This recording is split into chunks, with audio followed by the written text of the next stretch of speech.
I'd love to say good evening, Gina. It's fine. Good evening. Just Gene. That's right. Not green.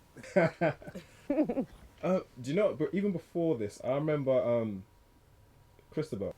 Okay. She was talking to me about you like a good like a year and so ago. Shout out, Christopher. Christabel, man. Was it 2 cups? No, was it two? 1 cup. No, 1 cup of 2 sugars. Yeah, okay. Plug the podcast. She was speaking really highly of you, and I remember prior to that, I used to see a lot of your meal preps, and I was like, yo, I need to get into this meal prep.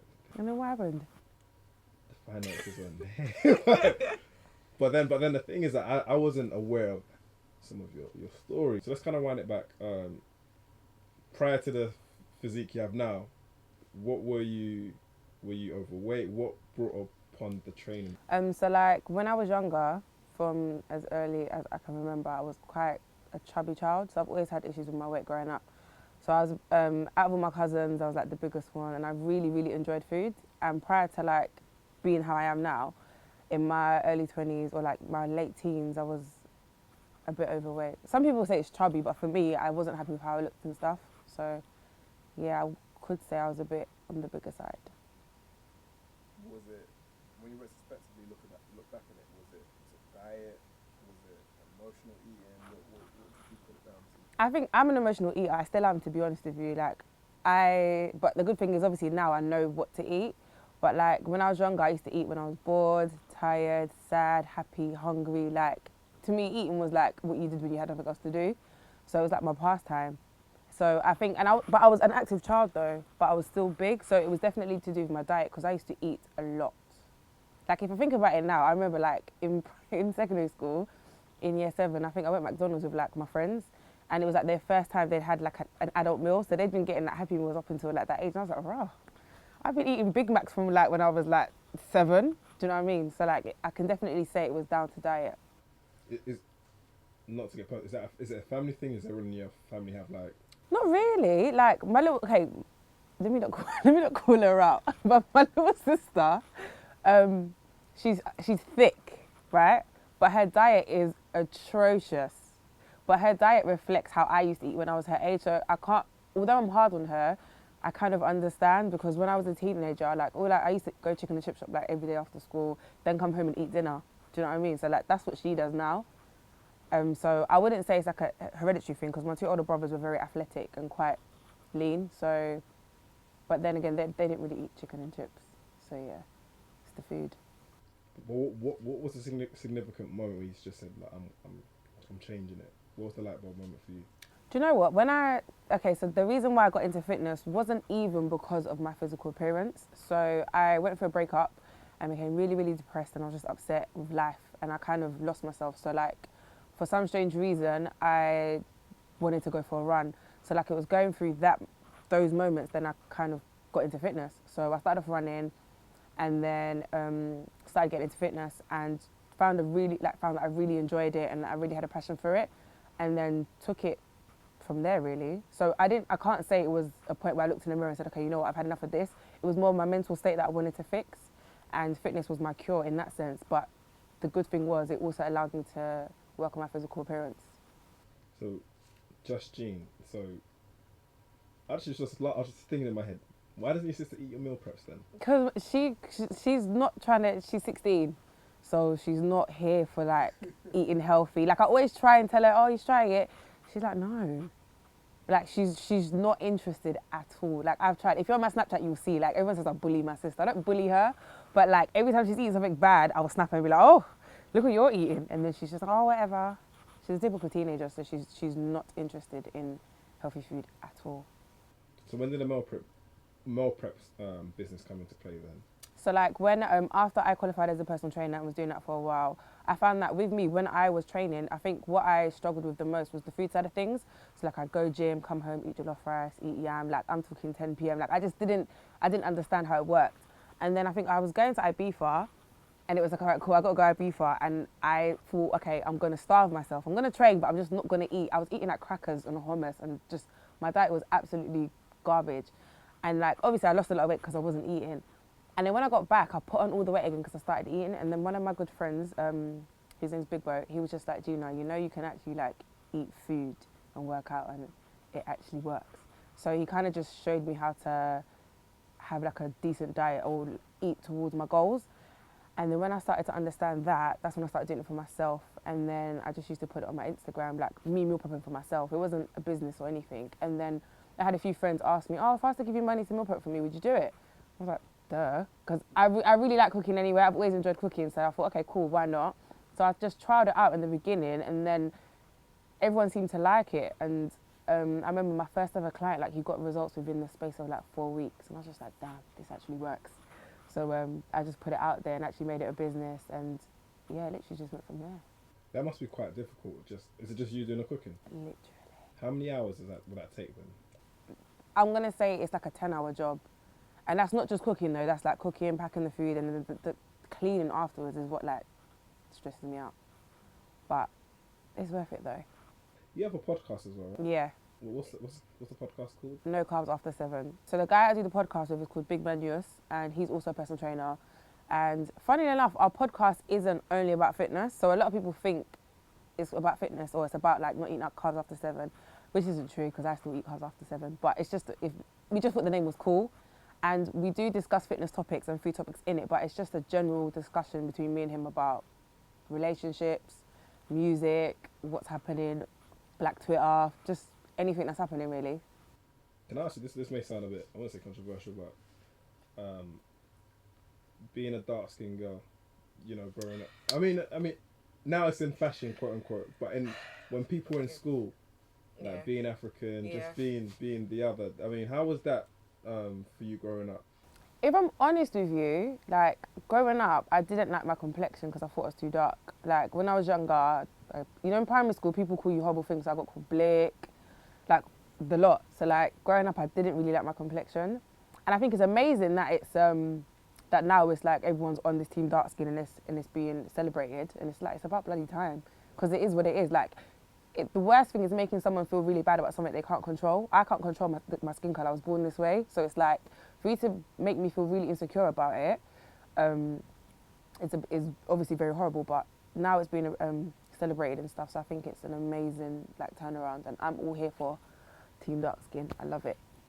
Because when I looked at your brand, it looks good. It's doing well. But do you ever feel that there's opportunities that may be denied to you because of those things? So those are like old. I see you looking at that. No, do you know what? Because this is the topic. This is a conversation I have all the time with certain people. Like, and you kind of don't want to always, because it's like, oh, wait, always throwing the race card, and everyone thinks as a black woman we're angry or we're always like trying to act like, you know, like we're discriminated against or like things are different because of black, especially being dark skinned. But if I'm being honest with you, especially in my industry, I feel like there's a big lack of representation of black women, dark skinned women in the fitness industry.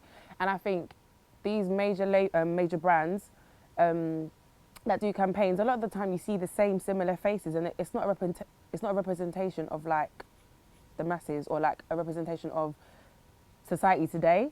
So I think being black, being dark skinned, at times I probably do get overlooked. And I feel like sometimes I think, okay, I think my brand is dope, right, personally. I agree. Thank you.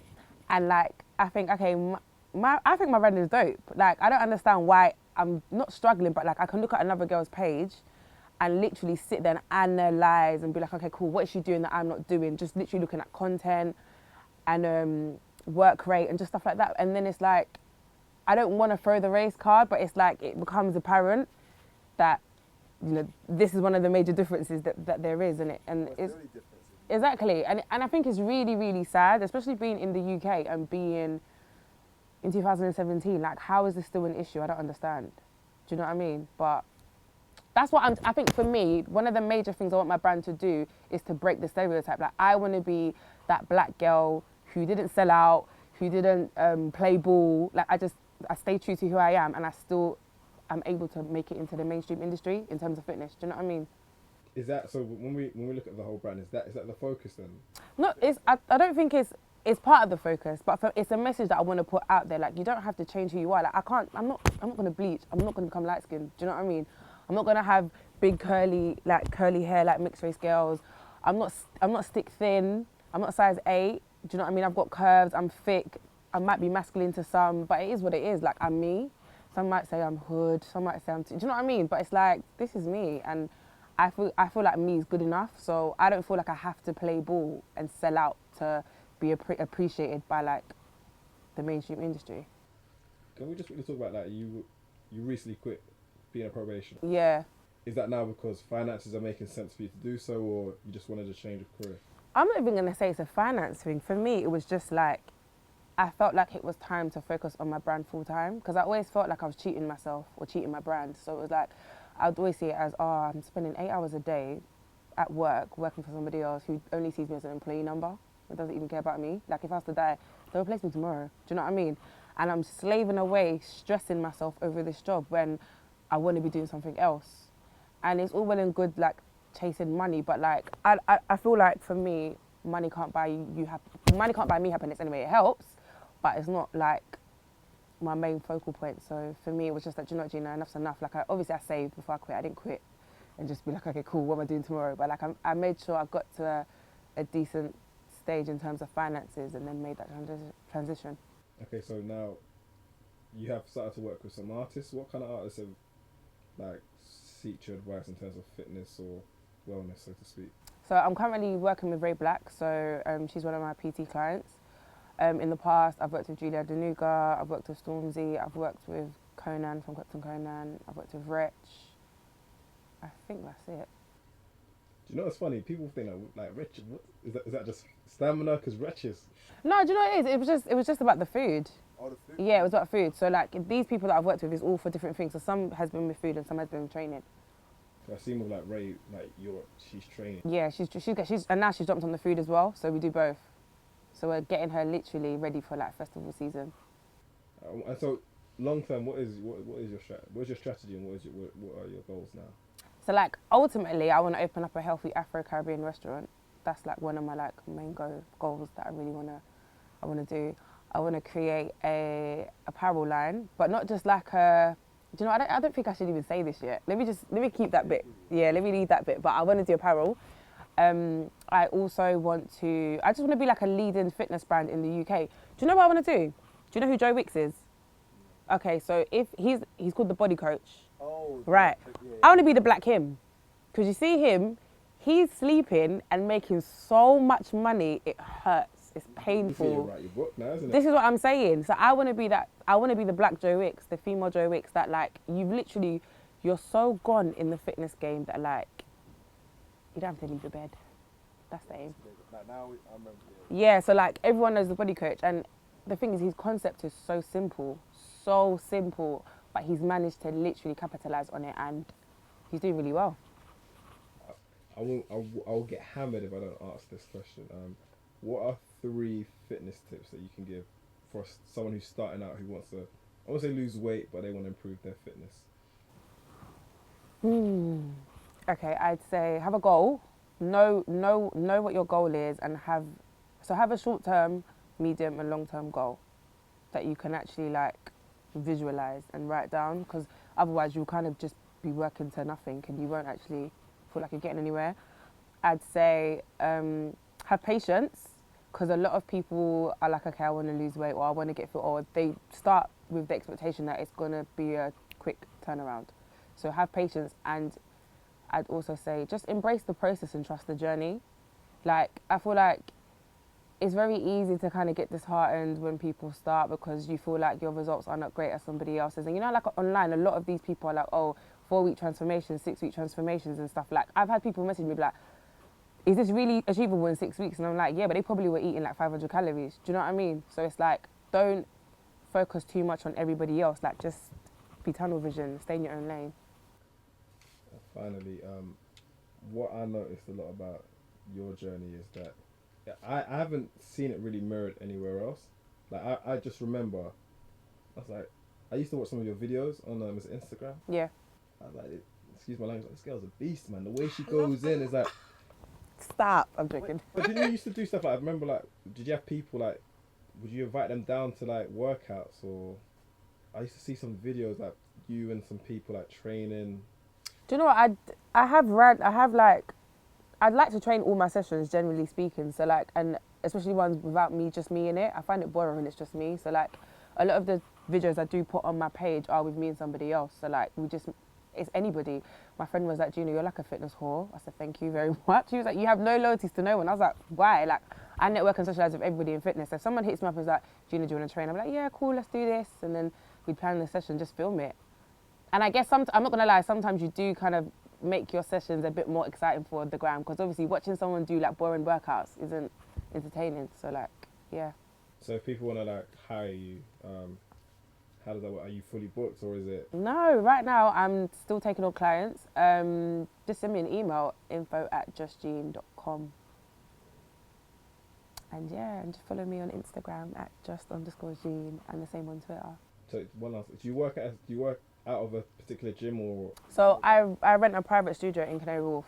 So if you're, and do you know what I find really funny? I'm from East London, right? But 99.9% of my clients, whether it's food prep or training, are all from South. So I think I need to actually move to South, because East Londoners just are not here for me. But South Londoners seem to love me, so I love them back. So I think I might have to move. So if I was to open up a restaurant, it most likely would be in South. Yeah, go do it like in Peckham or Brixton or. I don't know. I don't know. If it wasn't East, it'd definitely be like Shoreditch area. But I don't know where I'd put it in South, but I think that is more than likely to be the case. Because I've been preing a lot of your stuff. I've been seeing the talks that you've been doing. Do you know what I mean? So you're doing well, man, and it's amazing. And I asked Christabel, I was saying like, yeah, I need to sit down with you. Like, this was like probably like nearly a year and a half, 2 years ago. Damn. Yeah, man, you've been preing the movements, man. But I want to congratulate you. Thank you. Thank you. Thank you. Thank you for your time. Thanks for having me. Anytime.